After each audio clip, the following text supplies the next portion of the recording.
आज मी तुम्हाला कॉलरवाली कुर्ती कटिंग आणि स्टिचिंग दाखवणार आहे। तर जो आपला पाठीमागचा भाग आहे तो पुढच्या भागापेक्षा 1 इंचाने लांब ठेवायचा आहे। गळा रुंदी ही 4.5 येईल, लांबी 3 इंच आणि नंतर शोल्डर आपल्याला इथे 4 इंच ठेवायचे आहे। इथे 3 इंचावरती मी टिक करून याला गोलाकार असा शेप देऊन घेते गळ्याचा।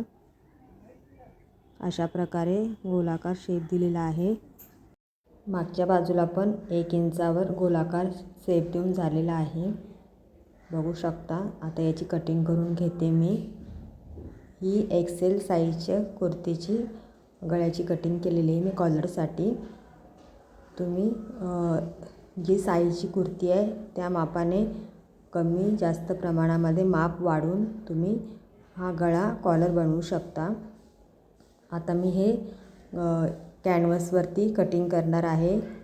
मला गोलाकार असा व्ही ब्रॅकेट पण रेडी करायचा आहे। त्यासाठी मी 4 इंचावर टिक करून इथे अर्धा इंचावर टिक केलेली आहे। रुंदी लांबी 4 इंच व्ही आकाराचा शेप दिलेला आहे आणि खाली पाव इंचावर इथे लाईन आखून घेतलेली आहे। नंतर ही आता आपल्याला अशी कटिंग करून घ्यायची आहे। खाली मी 5 इंचापर्यंत पाव इंचाचा म्हणजे कटिंग करणार आहे, बघू शकता तुम्ही। आधी व्ही ब्रॅकेट आणि नंतर मग इथे मी आपला इथे असा कट करून झालेला आहे। आता आपला हा कॅनव्हास तो आता मी कपड्यावरती ठेवणार आहे। याला तुम्ही कपड्यावरती इस्त्री मारून घेऊ शकता। इस्त्री मारून ते व्यवस्थित असं बसतं। मी इथे पिनाच्या साहाय्याने शिलाई मारून घेते साईडला।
इथे बरोबर मध्यावर असं मी कट लावलेला आहे आणि हा जो आपण कॅनव्हास रेडी केलेला आहे तो पण त्याचा पण मध्य आणि आपला जो कापड आहे त्याचा देखील मध्य पिन लावून घेतलेला आहे। आपल्याला कापडाची बाजू ही सरळ ठेवायची आहे आणि त्यावर आता मी इथे कॅनव्हासच्या इथे कडेला शिलाई मारून घेणार आहे, बघू शकता तुम्ही। अशा प्रकारे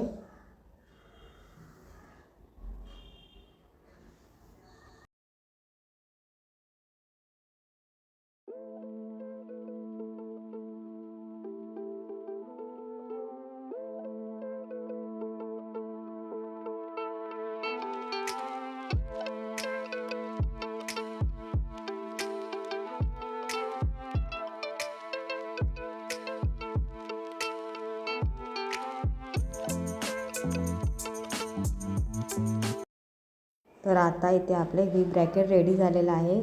तर इथे तुम्ही बघू शकता अगदी मधोमध अशी आपल्याला इथे कट करून एक्स्ट्राचं कापड कट करायचं आहे। त्यानंतर इथे मी मध्यभागी इथे कट लावून नंतर इथे फोल्ड करून घ्यायचे आपल्याला। हे बघा फोल्ड होतंय, पण हे व्यवस्थित असं फिनिशिंगमध्ये नाही, त्यामुळे इथे आतमधल्या साईडने मी इथे कट करणार आहे। थोडासा बारीक बारीक कट लावून घ्यायचे आपल्याला आणि त्यानंतर मग पलटी करून घ्यायचं। अतिशय छान असा आपला व्ही ब्रॅकेट हा गळा झालेला आहे रेडी व्ही. आणि आता आपल्याला इथे कॉलर पण लावायचे आहे. तर तुम्ही बघू शकता इथे मी आता उलटी साईड करून इथे मी शिलाई पूर्ण मारून घेते. हे सर्व पॅक करून घेते.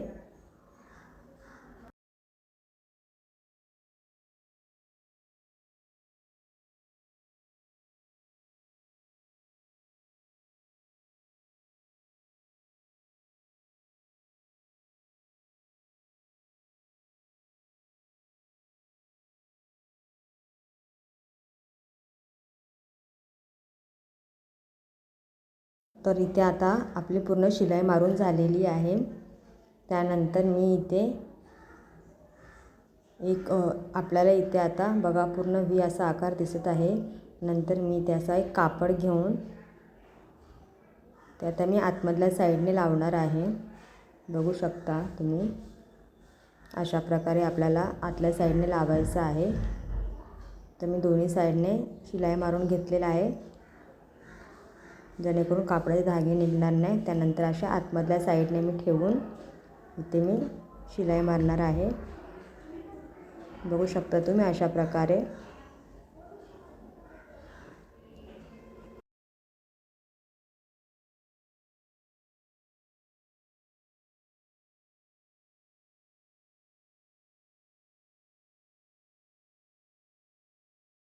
आता इथे आपल्याला सुई थांबून कापड फिरवून घ्यायचं आहे.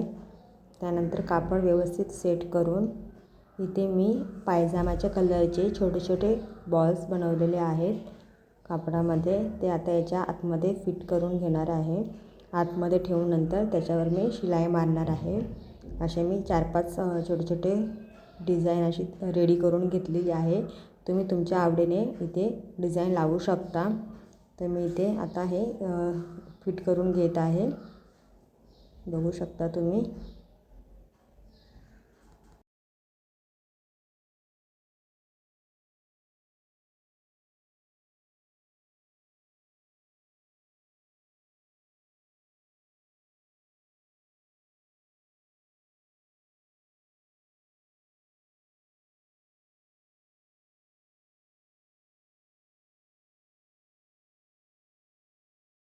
आता इथे आपली डिझाईन झालेली आहे. मी इथे पूर्ण पॅक करून घेते. बघू शकता आता आपला हा गळा व्ही ब्रॅकेट, याला वाय ब्रॅकेट पण म्हणतात. त्यानंतर आता मी दोन्ही शोल्डर जॉईन करणार आहे. दोन्ही सरळ भाग आतमधल्या साईडने आणि त्यानंतर मी इथे जॉईन करून घेते. आता इथे शोल्डर जॉईन झालेले आहेत दोन्ही बाजूचे.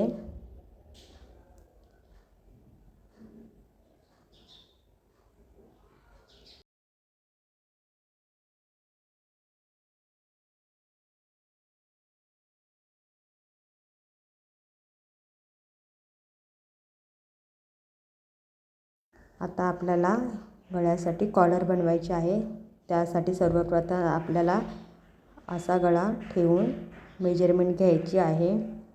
एकावर एक असा गळा ठेवून बघू शकता तुम्ही 11.25 असा गळ्याचा माप येते. कॅनव्हसमध्ये मी इथे 11.25 टिक करणार आहे. 11.25 येतो आपला. तर आपल्याला 1 इंच मायनस करायचं आहे.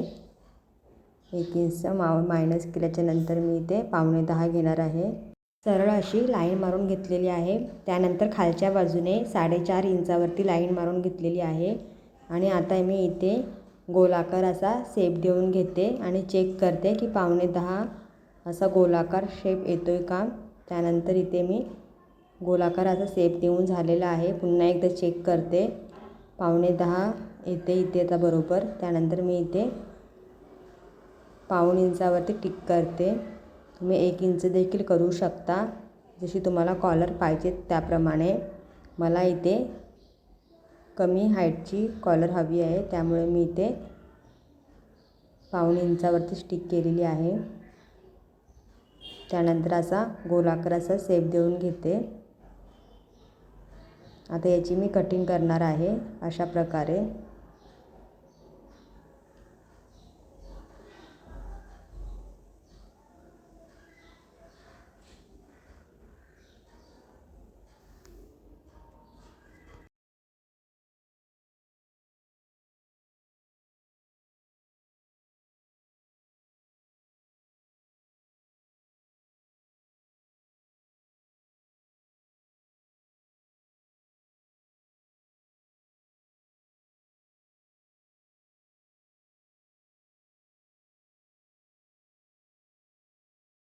हे बघा, अशा प्रकारे आपली कॉलर रेडी झालेली आहे। त्यानंतर मी आता ही कापडावरती ठेवून इथे मी शिलाई मारून घेणार आहे खालच्या बाजूने।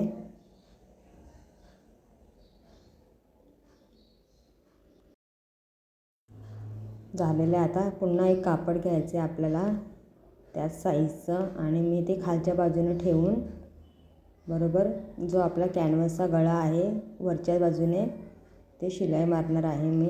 बघू शकता तुम्ही अशा प्रकारे इकडनं मी शिलाईला स्टार्ट करून वरच्या बाजूने मी पाव इंच अशी मार्जिन सोडून इथे आता मी शिलाई पूर्ण मारून घेणार आहे गळ्याला अशा प्रकारे।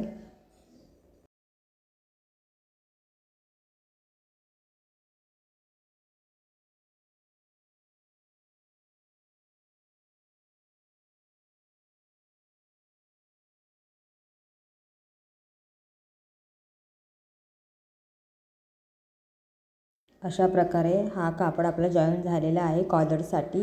त्यानंतर एक्स्ट्राचं कापड मी इथे कट करणार आहे आतल्या बाजूचं। आतल्या आणि बाहेरचं दोन्ही बाजूचं कापड कट करून झालेलं आहे आता। त्यानंतर मी इथे आता आतल्या बाजूने कट लावून घेणार आहे। एक्स्ट्राचं कापड पण कट करून घेणार आहे। त्यानंतर बघू शकता तुम्ही आता इथे फोल्ड केल्याच्यानंतर अशी आपली कॉलर रेडी झालेली आहे।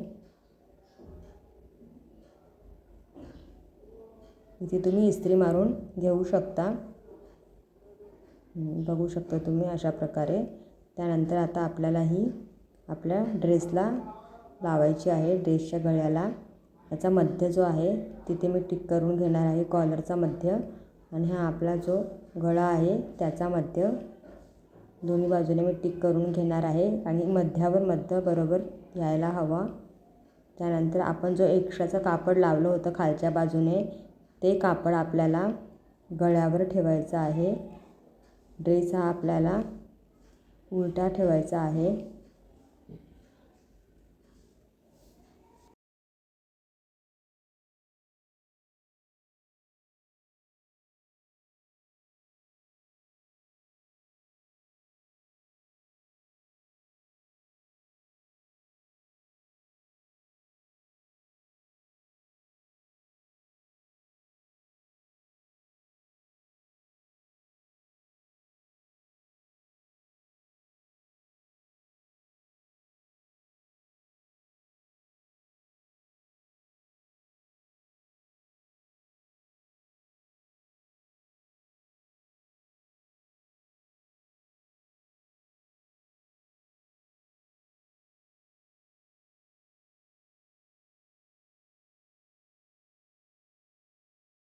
प्रकारे ड्रेसचं कापड आणि कॉलरचं कापड हे एक्स्ट्रा कापड घेतलं होतं आपण खालच्या बाजूने ते वाला कापड आपल्याला असा गोलाकार फिरवून शिलाई मारून घ्यायचे। दोन्ही कापड हे शिलाई मारताना सेम आले पाहिजे। बघू शकता आता तुम्ही सरळ बाजूने फिरवून मग तुम्ही आता ही कॉलर अशी इथे समोरच्याच बाजूने रेडी करून घ्यायची आहे। आता इथे पूर्ण सरळ अशी कॉलर आणि सरळ आपला ड्रेसचं कापड इथे शिलाई मारून घ्यायची आहे। जे आपली कॅनव्हास आणि कट्स वगैरे होते ते सर्व आतमधल्या बाजूने जातील। बघू शकता अशा प्रकारे तुम्ही ड्रेससाठी ब्लाऊजसाठी कॉलर बनवू शकता। अतिशय सोपी पद्धत आहे कॉलर बनवण्याची। जर तुम्हाला व्हिडिओ आवडला असेल तर प्लीज लाईक करा, सबस्क्राईब करा आणि पूर्ण व्हिडिओ बघितल्याबद्दल मनापासून खूप खूप धन्यवाद।